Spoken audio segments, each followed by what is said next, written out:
Welcome to another episode of Asia Unscripted. It is Friday, June 18th, 2021 here in Southeast Asia, and it's just after 5 p.m. Rush hour, and not as busy as it could be, but busier than I would expect it to be. So,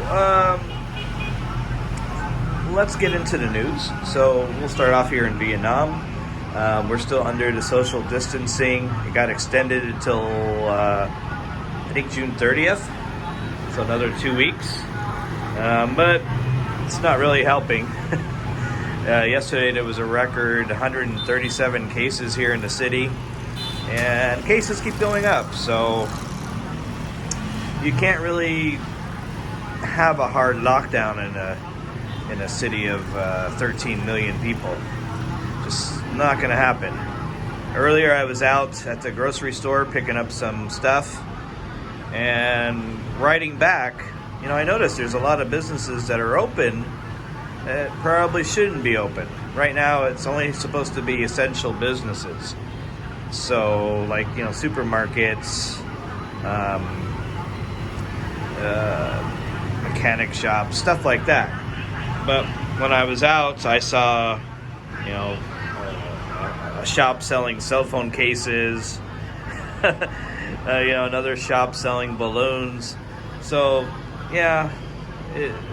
people are not really following the social distancing, the lockdown order. And it's pretty hard to do in a city as big as this. So we'll see what happens. We'll see what they decide to do after the 30th of June. It's nice living along this river. Get to watch these boats all day long, going in and out. So the main purpose of this video, 2 days ago, the Prime Minister of Thailand announced that Thailand will fully reopen within 120 days. So if you're vaccinated, sometime in October you'll be allowed into Thailand without needing to quarantine, with no restrictions at all. The only thing is you need to be vaccinated. So very interesting. We'll see if that happens. That puts it in October for the full reopening. The Prime Minister, finally admitted, hey, we can't stay closed. People are suffering, and we need to open up. And we'll see what happens once that happens. The Phuket sandbox is still just an idea. It hasn't been approved yet. It's supposed to start July 1st for vaccinated travelers. The thing is, you're supposed to stay on Phuket for 14 days, and you can only stay at approved hotels. After the 14 days, you can go to any part of Thailand you want. Bars and clubs will be closed, at least for the month of July. But again, it's still an idea. It hasn't been implemented yet. They haven't voted on it yet. They're still trying to make adjustments to it. So that's frustrating a lot of travelers, because they want to arrange their travel. It's already June 18th. And this is supposed to start in less than 2 weeks.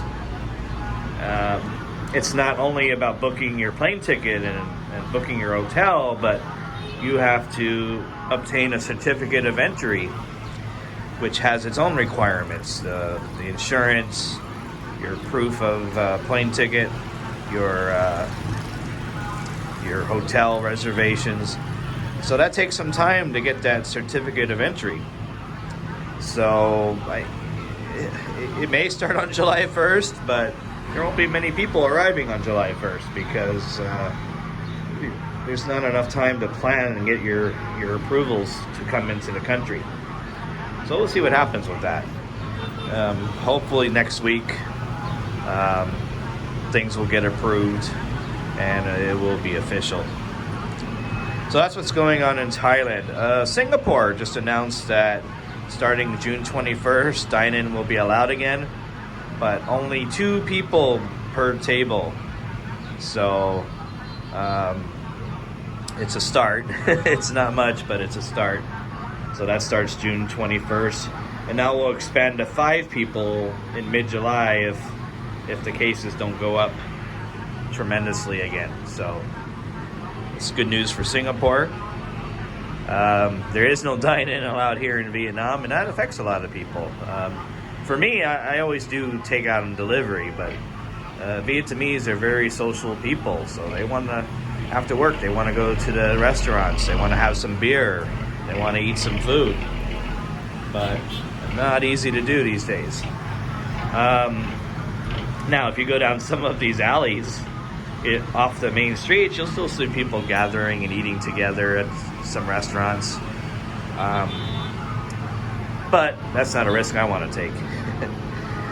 Malaysia, their lockdown got extended to June 28th, their full lockdown. So people are really not out on the streets there. And people are suffering there. Philippines, nothing really new. You know, Davao City, Dumaguete City, Iloilo, they're all under MECQ, which limits a lot of what you can do in those cities. CDO is also under MECQ. Cases are really going up in the province areas. Things are getting better in Metro Manila, but once you go out to the province, in the Visayas, in Mindanao, cases are going up. So they're trying to send some of the vaccines there. Here in Ho Chi Minh City, they just received 800,000 doses of the AstraZeneca vaccine. So who knows who will be getting those. I don't think I will. Teachers are high up on the priority list, but I think that's more Vietnamese teachers than the foreign teachers. But what's going on in some of these countries is money talks. Money talks in Asia. So at some point soon, you know, if you got the money, you'll be able to get the vaccine before other people do. I know I definitely don't want the Chinese one. But at some point, in order to stay employed here, I'm going to have to get one. I think that's going to be the requirement once the new school year starts in September. So we'll see. We'll see what happens. We'll see what I decide on. But it won't be the Chinese one, that's for sure. And AstraZeneca doesn't sound too great either. They have their problems also. Indonesia, rumor is that the quarantine is now 14 days, or it is going to go up to 14 days. It was 5 days, and then it was 14 days for people from the Philippines, India, a couple other countries. But they're having a big spike in cases, so they're talking about, or they have already upped the quarantine to 14 days. So that's what's going on in Indonesia. Oh, it looks like a ferry over there. Huh, very interesting. Anyways, that's all for now. I just wanted to mostly give you the news about Thailand and their upcoming plans. So you guys stay safe out there. Take care. This is Jason from Asia Unscripted, and I'll see you guys next time.